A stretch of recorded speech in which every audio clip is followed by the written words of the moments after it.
Hi. I've been away for some time from the camera. I have made videos since I last posted, but I've been away, and that was partly because of the winter, and now I'm back. And I have a message. I'm titling this talk, this video, Breaking the Silence with my life story. I want to share with you my life story, and I have three purposes in doing that. Number one, that if you know where I'm coming from, my background in every sense, you will better understand my reason and purpose for what I'm talking about in my videos, in the topics of the five healths: spiritual, mental and emotional, physical, social and relational, and five, financial. The second reason,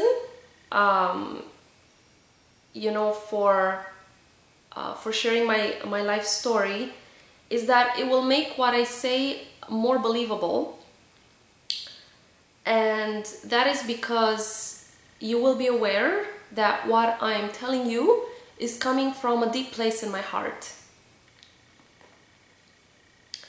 and I'm not trying to teach you or tell you something without me living it. These are things that I've learned just going through life, and obviously studying, reading, being in school and interacting and talking with different people. And we have a choice whether we're going to learn something from it and go forward in life, or we can choose to not learn and repeat the same mistakes over and over. And the third reason is because I have nothing to hide. Because I want to share with you what I took years in learning. Hopefully, as a result of that, you will not be making the same mistakes that I've made. So there will be a purpose to it all. This is not, to point finger at me and look, who am I? It has to serve a purpose. That's the way I see it. And the purpose is that it will help somebody else. So if it's going to help even one person, to realize what life's about, and, realize that there's a fight in life, and a lot of it, or I would say all of it, has to do with our thinking, our mind, and obviously health on every plane plays a central role in all of this. Okay. So let's get started. I'm going to try and be as brief as possible and mention the main points of my life. And like I say, I don't want to hide anything. I want to be transparent because I want to have a real talk with you, and the videos that I'll be making from now on, I want them to be real and in truth. All right, so I was born in Romania, that's Eastern Europe. For those that want to find it on the map and you don't know where Romania is. And Romania used to be communist at the time. It was one of the communist countries, in Europe. Central and Eastern Europe were affected by communism, many countries in that continent. So the earliest memories that I have is of when I think the first one is when I was 2.5 years old, and my brother was born. I have a younger brother. He's 2.5 years younger than I am. And it's just when they brought him home, in some cloths. And they put him in a bag. In a plastic bag. I remember they were measuring him, so I was already like walking and running around and talking by that time. talking for a while. And I just have that very short moment of memory when they brought him home. And I think also right before he was born, when my mom was expecting to go to the hospital, I remember that I was standing up and her belly was coming like to here. And I remember that I really wanted to go and they didn't let me go. And I didn't want to let her go, you know, no, don't go without me, you know. And then I have memories of kindergarten. Again, just a few glimpses of here and there. I guess from when I was 3 or 4 years old out until 6.5 when I started school, 6 going on 7. You know, just kindergarten memories, playing with children, you know, some of my friends, just not really friends, I don't remember, just, I guess, just being there in that place. And then elementary school, I did grades 1, 2, and 3 in Romania. And yeah, I was a little bit isolated, you know, from the other children.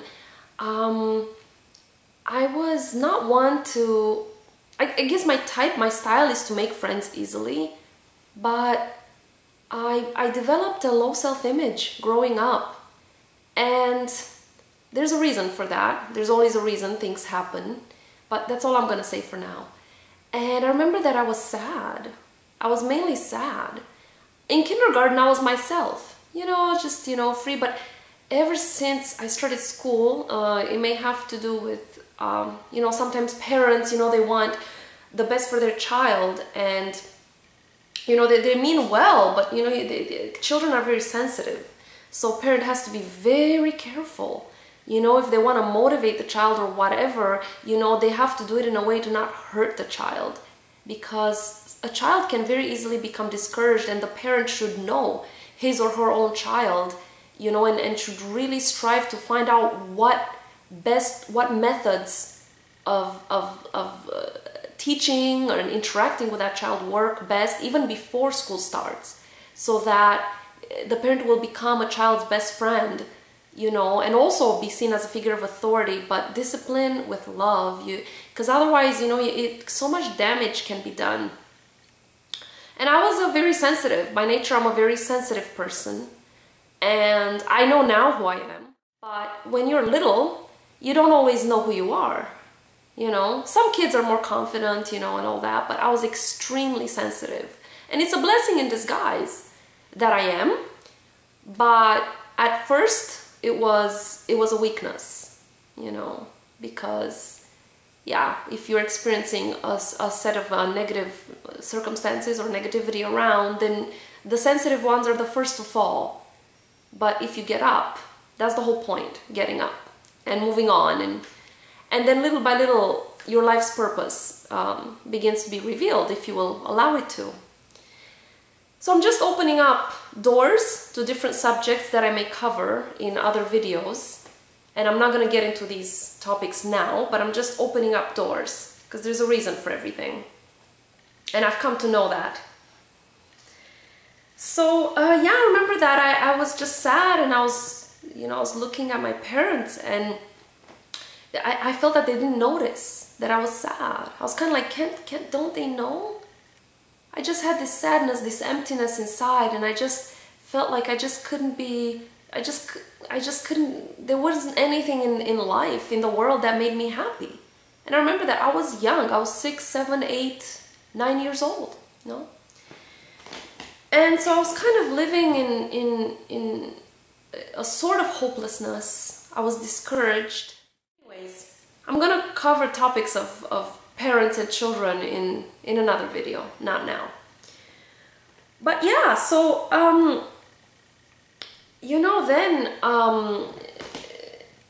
you know, the population, at first when our dictator was brought down, we had a revolution in 1989, and the communists put themselves in power, and then when it was time for the election 1 year later, in 91, you know, people elected a lot of the same people in office, and my parents were really hoping for an extraordinary revival within Romania.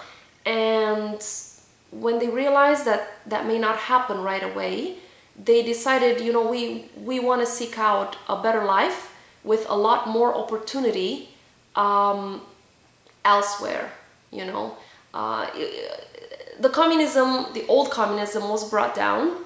You know, so during that time, before 1989, people couldn't own their own businesses. It was a lot of strict rules. You couldn't speak your mind. You couldn't share your faith openly. You know, people would be put could be even persecuted and put in jail for sharing their beliefs, you know, and talking about things like God. You know, well, God is a person, but yeah, so it was just a lot of lack of freedom. And my parents wanted more for themselves and for us, for their children. So we were going to actually go to Germany first. And I remember that they had me and my brother take German lessons. So I remember words like ja and nein, yes and no, and guten Morgen, guten Tag. That's all I know. And I didn't I didn't learn it after. And then the way opened. That very year, 91, Romania, Canada, that you could go directly to Canada without, you know, having to stay in another, you know, Western country first, or, you know, apply to go somewhere else in Europe before applying to Canada. So it opened directly, and then my parents applied and they got approved. And I remember it was sometime in the fall of 1991, and I will never forget this. I was in the kitchen of my grandparents' apartment, and we were all there. The family was gathered. It was my parents, my brother and I, and my grandparents on my dad's side. And my dad I was in the kitchen with, I think, my grandma or something, and my dad just burst open the door and he said, "Guess what? We're going to Canada." And the moment, like, I've never really seen him so excited before, you know. My dad is highly intelligent, you know, and you know, he was and still is an engineer, professional in his field, but I've never seen him that excited about something. You know, he's usually just more serious, and he was, you know, trying to discipline us, you know, not very strict, but kind of, you know. And that moment when he uttered the word Canada, I just received this light. I saw this great light that's in my spirit. For the first time in my life ever that I can remember, I had hope. It was something that ran very deep. It wasn't like, let's go to the park and play. It was something much greater. And I just knew, as a child, I just knew that something good was going to happen as a result of going to Canada. Something good was going to happen in Canada. And I didn't know what it was. I didn't know then. My parents didn't raise me as a Christian. My parents didn't raise me in the way of the Lord, partly, but not entirely. So if you don't do it entirely, much can be lost. And that was definitely true in my case. I'm just sharing my experience and my thoughts on it. Not to criticize or judge my parents. I love my parents very, very much. It's just that I'm learning from everything, and it's good to learn and even learn from our parents' mistakes, so that if we are to one day have children, to not repeat the same mistakes, so that we're wiser, you know. And even if we don't have children, to pass on these things to the younger generation, the next generation, and to all people. Because there's a healthy way to live and an unhealthy way to live, that is for sure. So yeah, we were just very, very excited. I had then at that point started grade 4, and that was sometime, I don't know, September, I think, when the announcement came that we're going to Canada. And then my dad took us out of school, so we started to do homeschooling. He had us do, I remember, math exercises and problems, and oh my goodness, it was worse than school. We should have stayed in school, and he was like quite strict with us, you know. And then we were gonna come in January of 92, That was when they bought the tickets, and I think they bought the tickets at that point in the fall for January, and they were planning. And in December, my parents had a car accident. I was not in the car with them, it was just the two of them. And they were not at fault, as much as I can remember. It was winter, obviously. They were going slowly, like I think 40 an hour at the most, quite slowly. And there was a car in front of them as they were coming straight. There was another car that they had priority and didn't stop and went, and they collided their front with the side of that car. And in the other car where the side collided was, I think it was a little girl, it was a child. Nobody was seriously injured. In the other car, they had some injuries. My parents had some injuries. They didn't wear seatbelts because the seatbelts in the cars in Romania, they were so tight that you couldn't breathe and you couldn't move. You know, like here in Canada and in North America, they're very flexible. They would only stop you instantly if you have a shock, you know, if you know, even if you pull it too hard, it stops. But in Romania, the way they were made then, it wasn't very quality. So nobody was wearing seatbelts, you know, and nobody really cared. The police wouldn't stop you to pull you over. Everybody was not wearing seatbelts. That was just, if you wore a seatbelt, that was like a very rare exception to the rule of not wearing them. So that was a little bit of an obstacle, you know, and every time it's the, you know, the enemy, the forces of darkness, you know, Satan. The enemy works every time we're embarking on a journey, especially in the right direction of our lives. The enemy is right there, trying to stop it from happening. So I didn't know then, you know, I didn't even know anything what the reason was, but now looking back for quite some time, I've realized, you know, so that was, you know, I realized that us coming here was definitely part of God's plan. It was meant to be that way, because I felt that great light, that great hope, you know, and I knew it was something very, very good in Canada. Yeah, so then we ended up coming in April. We flew, well, I'm not gonna say where. I'm not gonna tell you where I'm living, I just say Canada. So from there we flew somewhere else, where I've been living. Yeah, and then I started grade 5, and my journey in Canada began, my journey, maturing, all of it, the growth process in every way. I was still, you know, maturing and growing physically, of course, you know, but also mentally and emotionally, and I began to grow spiritually as well. So I was one of those children, when I was new, I wasn't popular, you know, the kids, you know, they oftentimes, you know, they're just mean to immigrants, and I was a recipient of that. I wasn't welcome. Not everybody, there were some nice kids, and I made friends, I made my own friends, but, you know, the popular girls, whoever they were popular, you know, they wouldn't, you know, they would just, I don't know why. Maybe the parents weren't raising them right. They just rejected me. And they didn't make me feel welcome. And I would come home every day, or almost every day in grade 5, and I would cry. And my parents couldn't do anything. I just felt that rejection so deep, you know. And at that point, I still had a low self-image, and I just didn't know who I was, and I was just bashful, and I didn't know how to be myself. I didn't know how to relax and be myself and find my joy and have joy in life. So yeah, because from that point, you see, I've discovered a lot, and maybe I can relate to people that are similar. Maybe I can relate a little bit even to people that are different than me, or a lot different than me. Because we each have something in common on some level. We each overlap a little bit, at least a little. Sometimes people overlap a lot, and that's when they are a lot alike. You know, when you find two people have a lot in common, that means they're overlapping in the way they are as people. And other people that are different, they overlap, but the overlap is much less. Yeah, so I was doing middle school. I was doing very well. School in my country, in Romania, was tougher. The early years, you know, up until the last years of high school, it would be tougher in Romania, but then close to university, it would all of a sudden, be about the same level, and university level, it's the same. So I think that maybe in a way in Canada, maybe the preparation wasn't as good for university as it was in my country at that time. That's just, what I've come to know.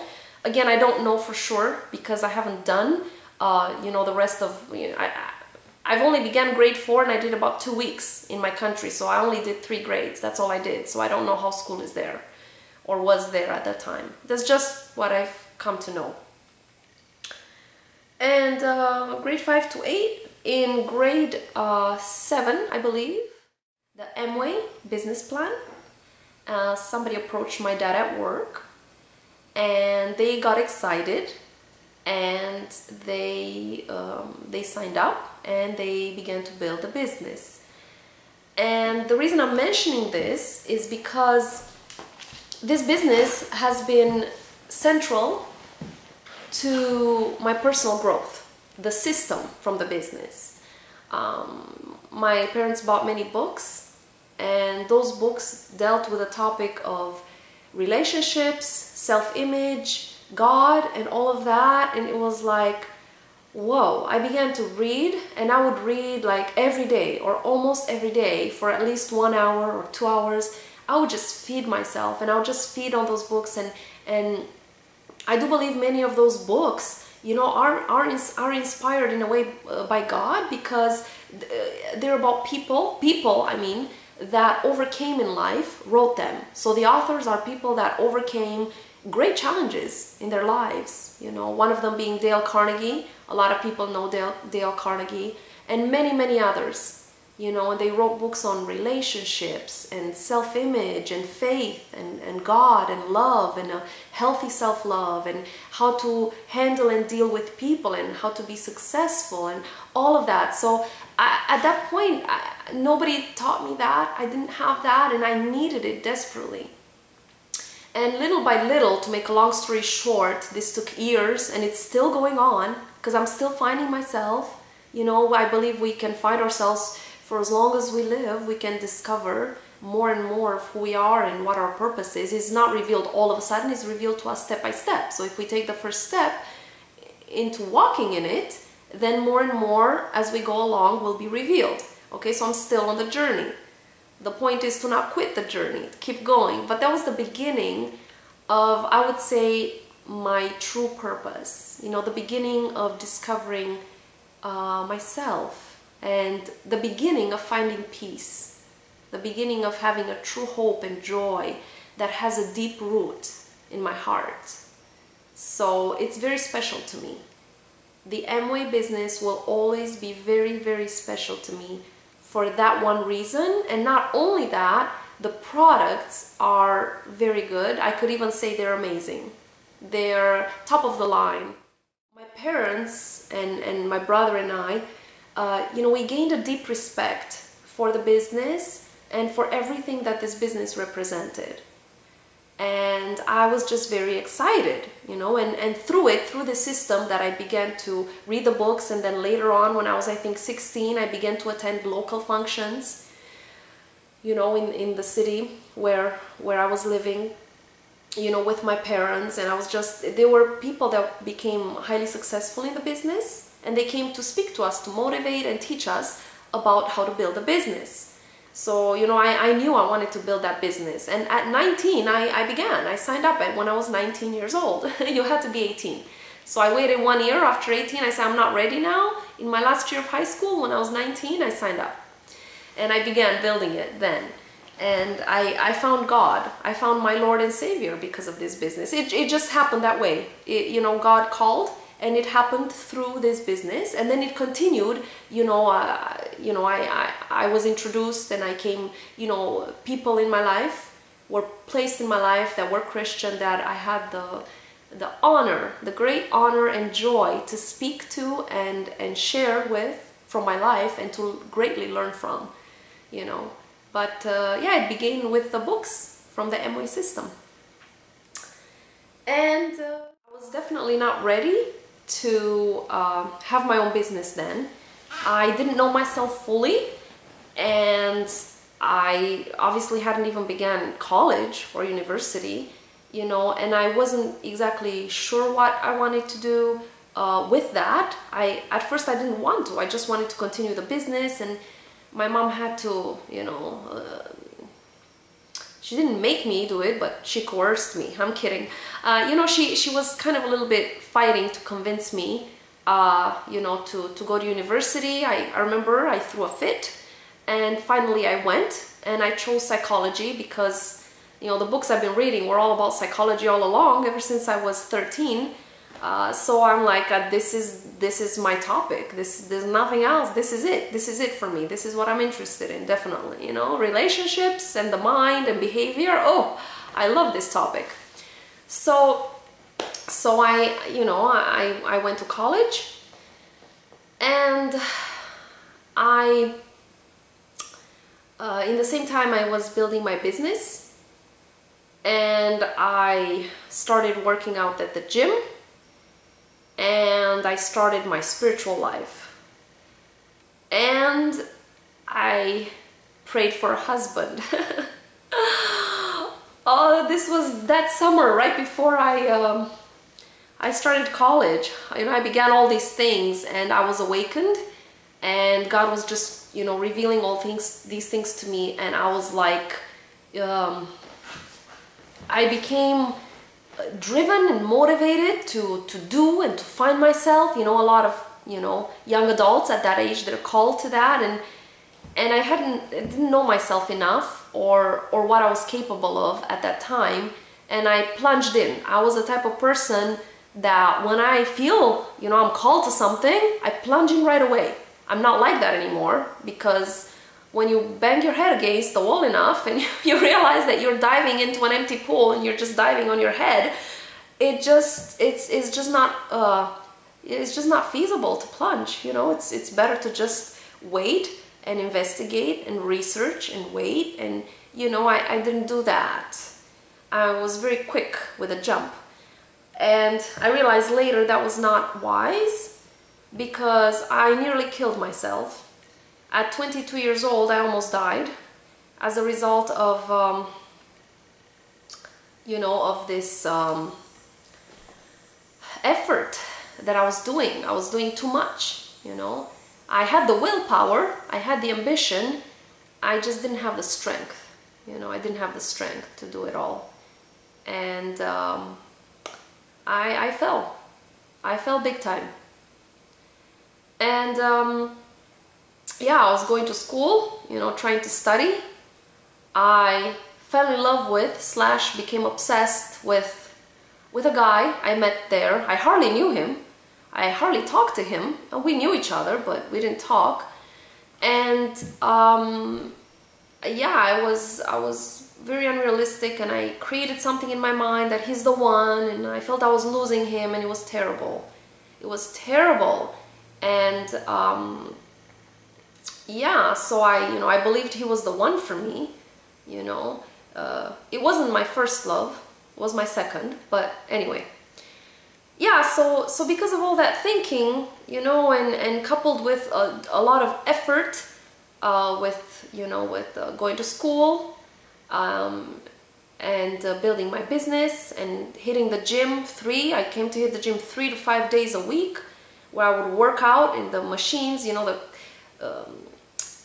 the what's it called, treadmill, where you walk, run, the elliptical, the cross trainer with the handles, where, you know, you have the pedals, and then I would do push-ups, sit-ups, and stretching, all of that for 1 to 1.5 hours, and then I would go shower, and I would like jump in the pool, and I would start swimming 30, 60, and then 80, and 100, and 130 laps. I came to swim 130 laps in an hour, in an hour and a half. So I was really pushing myself in every way. I was you know, doing a lot of workout, you know, measuring everything I ate to be perfect, and, you know, waking up at 5 and 6 in the morning to pray and to read the Bible. And I kept this lifestyle up quite intense for about 2.5 years, and then I collapsed. You know, I fell hard. You know, I wasn't doing too much, you know, that wouldn't be too much for some people. It was too much for me. And I didn't know my own limits. At that age, some, you know, young adults think they're Superman, Superwoman. I thought I was Supergirl. I could do everything. I could conquer the world, and I wanted to conquer the world.